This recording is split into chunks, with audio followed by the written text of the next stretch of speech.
Guys, welcome to my YouTube channel nursing education Adda. तो friends, आज हम न्यू टॉपिक स्टार्ट करेंगे। टॉपिक का नाम है न्यूरल ट्यूब डिफेक्ट, बोलते हैं एनटीडी। ठीक है, तो स्टार्ट करते हैं। न्यूरल ट्यूब डिफेक्ट क्या है? It is a congenital mall formation of the neural tube. इसका कंजेनाइटल है, ये भी बेबी के बाय बर्थ प्रेजेंट होती है।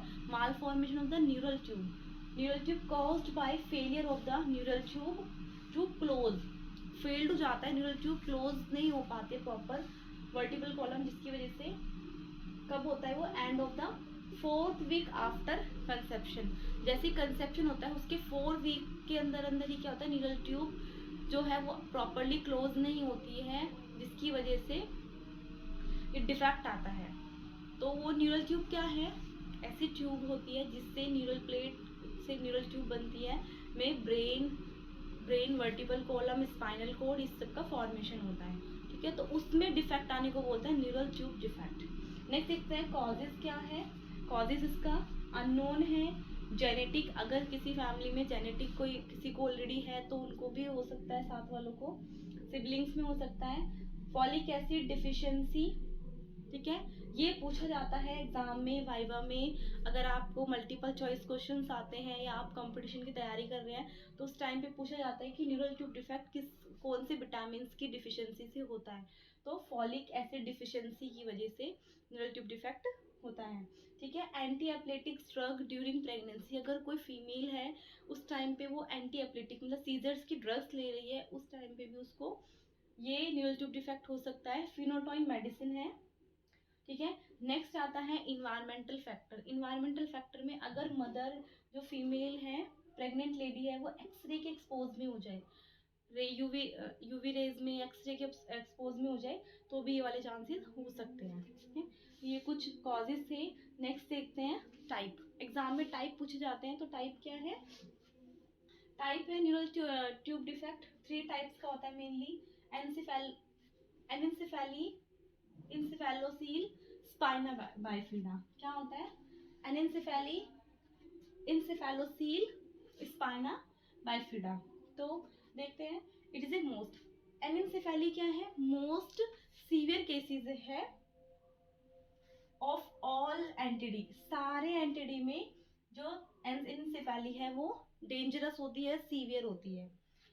ऑलवेज रिजल्ट स्टिल बर्थ और अर्ली न्यूनेट डेथ। अगर किसी बेबी को एनटीडी में एनेंसेफेली है तो उस बेबी की या तो स्टिल बर्थ मतलब baby by birth he death होगी उसकी, या फिर बेबी अर्ली न्यूनेट में ही कंडीशन में उसकी डेथ हो जाएगी।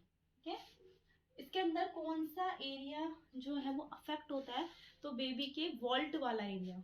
ठीक है, ये किसी का हेड है, मतलब मान लो बेबी का हेड है, तो इसका ये वोल्ट वाला एरिया क्या होता है? ये अफेक्ट होता है, ये एब्सेंट होता है, मतलब volt of the skull is absent. कौन कौन सा? और ओसिपुट, पैराइटल एंड फ्रंटल बोल, ऊपर की जो टॉप होता है स्कल का, वो एब्सेंट होता है। तो बेबी कुछ इस टाइप का दिखता है, ये एब्सेंट होगा। नेक्स्ट आता है एनेंसेफेलोसील। इसके अंदर क्या होता है? Herniation of the brain and meninges through the defect in the skull producing a fluid filled sac। तो herniation, देखिए आप देखना डायग्राम में, तो ये स्कल है मान लो, इसके अंदर herniation हो जाता है। क्या होता है? herniation हो जाता है किसका? ब्रेन का एंड मेनिंजेस का, जिसके अंदर फ्लूड, वो फ्लूड क्या होता है? CSF फ्लूड क्या होता है? उसमें प्रेजेंट होता है। ठीक है, ये है इंसेफेलोसील। नेक्स्ट आता है स्पाइना बाइफिडा, वो हम आगे देखते हैं। नेक्स्ट हम पढ़ते हैं। ठीक है, तो हम नेक्स्ट देखते हैं स्पाइना बाइफिडा। स्पाइना बाइफिडा कितने टाइप का होता है? स्पाइना बाइफिडा 2 टाइप का होता है। Spina bifida occulta, spina bifida cystica. ठीक है, 2 टाइप का होता है। स्पाइना बाइफिडा ओकल्टा में क्या होता है? पहले spina bifida, protrusion of the spinal cord due to improper closing of posterior vertebral column. ठीक है, स्पाइनल कॉर्ड की प्रोट्रूशन हो जाता है स्पाइनल कॉर्ड का, ड्यू टू किसकी वजह से? क्योंकि पोस्टीरियर वर्टिबल कॉलम में जो प्रॉपर जुड़े नहीं है, इस वजह से क्लोज नहीं हो पाते, इसकी वजह से स्पाइना बाइफिडा होता है।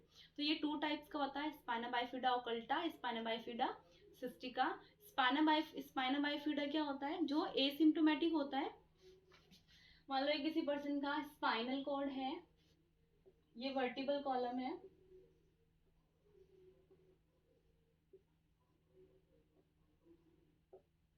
तो यहाँ पे ये पोर्शन अभी नहीं बन पाया, प्रॉपर आर्क नहीं बन पाया, जिसकी वजह से क्या होता है, एक डिम्पल इन स्किन। क्या क्या सिम्टम्स देखने की मिलता है अगर किसी पर्सन को या किसी बेबी को स्पाइना बाइफिडा ओकल्टा है, तो वहां के उस पोर्शन जहाँ पे वो अफेक्टेड पार्ट है वहां पे a dimple in the skin, skin के अंदर डिम्पल दिखाई देगा। दूसरा, टफ्ट ऑफ हेयर, वहां पे पिगमेंटेशन, डार्क कलर के हेयर्स का गुच्छा होगा, ठीक है, टफ ऑफ हेयर प्रेजेंट होंगे। नेक्स्ट क्या है, disturbance in bowel and bladder sphincter, उसका थोड़ा सा डिस्टर्बेंस होगा किसमें, बावल वेल ब्लैडर में। ये था स्पाइना बाइफिडा ओकल्टा। अब देखते हैं spina bifida cystica. Cystica two type का होता है, meningocele and myelomeningocele. Two type का होता है। It is a sac like structure, sac like herniation through the bony malformation containing meninges and CSF. जहां पे भी वर्टिबल कॉलम में डिफेक्ट था वहां से मेनिंजिस के साथ साथ प्लस सीएसएफ भी प्रोट्रूशन हो जाता है। जैसे ये किसी की वर्टिबल, ये कोई मान लो किसी की स्पाइन है, बेबी की ये वर्टिबल कॉलम है, ठीक है, तो हर्निएशन हो जाएगा इस तरीके से, जिसके अंदर क्या प्रेजेंट होगा, सीएसएफ होगा और मेनिंजिस प्रेजेंट होंगी, ठीक है, इस पोर्शन के अंदर। तो ये था मेनिंजियोसील। नेक्स्ट आता है स्पाइना मेनिंजियोमायोसील।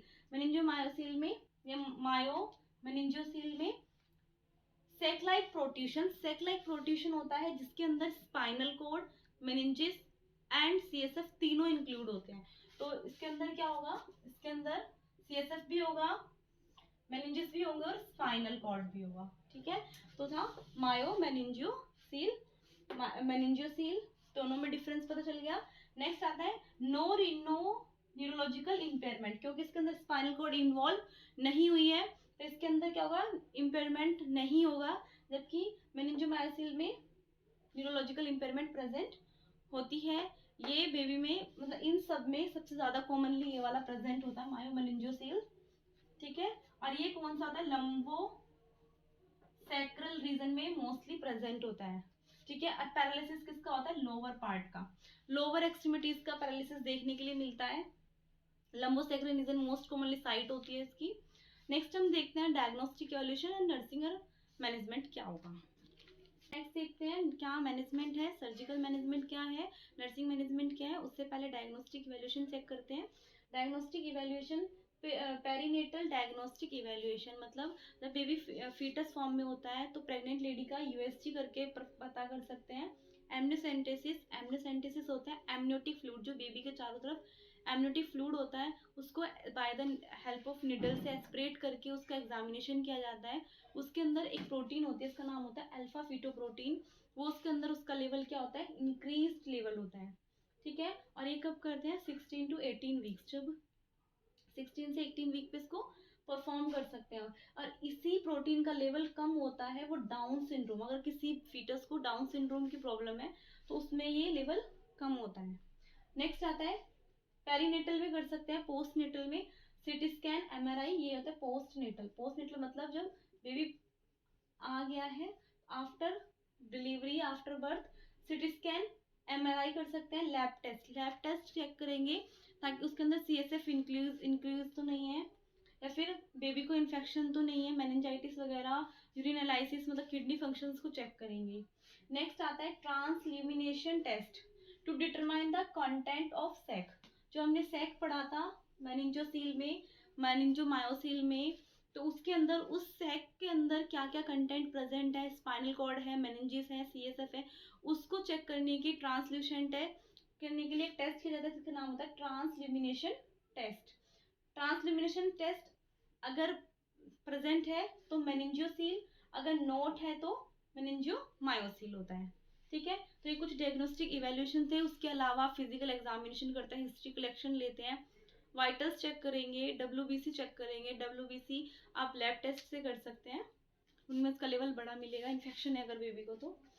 नेक्स्ट आता है सर्जरी। सर्जरी क्या क्या होगी, लेमिनेक्टोमी करेंगे, इसके अंदर अफेक्टेड पार्ट को रिमूव करके वहाँ उस वाले पार्ट को क्लोज कर दिया जाता है, ठीक है।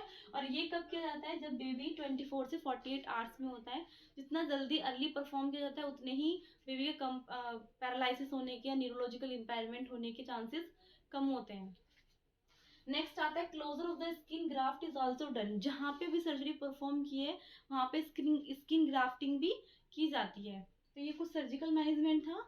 नेक्स्ट देखते हैं nursing management. Nursing management according to priority बताया गया है, तो देख लेते हैं। फर्स्ट प्रायोरिटी क्या होगी, जैसे बेबी डिलीवर हुआ और उसको स्पाइना बाइफिडा है या न्यूरल ट्यूब डिफेक्ट है, तो उसके जो प्रोट्रूशन पार्ट है उसको फर्स्ट प्रायोरिटी है नर्स की, उसको कवर करे। वो कवर किससे करना है, स्ट्राइल ड्रेसिंग होना चाहिए, और वो भी कैसे होना चाहिए, नॉन अडहेयर, वो चिपकने वाली नहीं होनी चाहिए। ड्रेसिंग है चेंज एवरी 2 आवर्ली, उसको चेंज करते रहना है। नेक्स्ट है सेकेंड प्रायोरिटी, नर्स को क्या देखनी है, असिस्ट साइन ऑफ इन्फेक्शन, कि कौन कौन साइन है, असिस्ट करने साइन इन्फेक्शन के। यूटीआई है, मेनिंजाइटिस मोस्ट कॉमनली हो जाता है बेबीज को, या यूटीआई होता है तो वो उसको चेकआउट करना है। नेक्स्ट आता है प्रोन पोजिशन। ये भी क्वेश्चन वाइवा में पूछा जाता है, अगर आप कंपटीशन की तैयारी कर रहे हैं तो ये चीज़ें भी, ये तीनों आपको प्रायोरिटी आपको लर्न करके रखनी है कि बेबी का फर्स्ट प्रायोरिटी नर्सिंग की क्या होगी, प्रिवेंट इन्फेक्शन। तो प्रिवेंट इन्फेक्शन करने के लिए वुंड को हमेशा आपको जो भी अफेक्टेड पार्ट है कवर करके रखना है, वाइटल्स चेक करते रहना है। नेक्स्ट है प्रोन पोजीशन देनी है या साइडलाइन पोजीशन देनी है। प्रोन पोजीशन या साइडलाइन पोजीशन क्यों देंगे, ताकि जो प्रोट्रूशन वाला पार्ट है वो रप्चर ना हो जाए, उस चीज़ को प्रिवेंट करने के लिए पोजीशन प्रोवाइड करते हैं। तो ये कुछ नर्सिंग मैनेजमेंट था, ये डायग्नोस्टिक इवेल्युएशन थे। इसके अलावा आप फ्लूइड बैलेंस मेंटेन करेंगे बेबी का, रेगुलर उसका चेकअप कराएंगे, वाइटल साइन लेंगे, ठीक है। पेरेंट्स को साइकोलॉजिकल सपोर्ट देंगे। ठीक है गाइस, आज हमने पढ़ा neural tube defect. Neural tube defect क्या है, definition, causes, risk factor, types of neural tube defect, और उसका नर्सिंग मैनेजमेंट, सर्जिकल मैनेजमेंट। अगर आपको मेरी वीडियो अच्छी लगी तो प्लीज़ मेरी वीडियो को लाइक कीजिए, कमेंट करके बताइए और मेरे चैनल को सब्सक्राइब कीजिए। Thank you.